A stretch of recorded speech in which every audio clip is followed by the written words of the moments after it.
நாம் எல்லாருமே பிறக்கும் போதே வலியோடையும் வேதனையோடையும் இந்த உலகத்துக்கு வந்து வளரும்போது குறிப்பிட்ட படிப்பை படிக்கிறது, குறிப்பிட்ட வேலையை செய்கிறது, கல்யாணம் செய்கிறது, குழந்தை பெற்றுக்கிறது, அவங்களையும் நம்மள மாதிரியே வளர்க்குறது, இந்த சமுதாயத்தில் மதிக்கப்பட வேணும் அப்படிங்கிறதுக்காக சம்பாதிக்கிறது, எதையாவது சாதிப்பது, பெரிய பதவியை அடையிறது அப்படின்னு நாம் எல்லாருமே தினசரி ஏதோ ஒரு விஷயத்தை நோக்கி ஓடிக்கிட்டே தான் இருக்கோம்.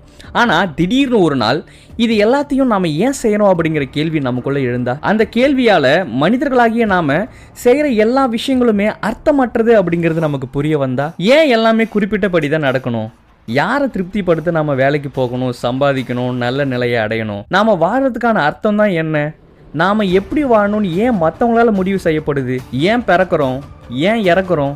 இந்த ரெண்டுத்துக்கும் மத்தியில மாட்டிக்கிட்டு தினசரி வாழ்றதுக்காக ஏன் போராடிட்டு இருக்கோம்? இந்த மாதிரியான ஒரு அப்சர்ட் மனநிலை எல்லாருக்குமே ஏதோ ஒரு தருணத்துல கண்டிப்பா ஏற்பட்டிருக்கும். ஆனா இந்த மாதிரியான எல்லா கேள்விகளுக்கும் கடைசி வரைக்கும் நமக்கு பதில் கிடைக்க போறது கிடையாது.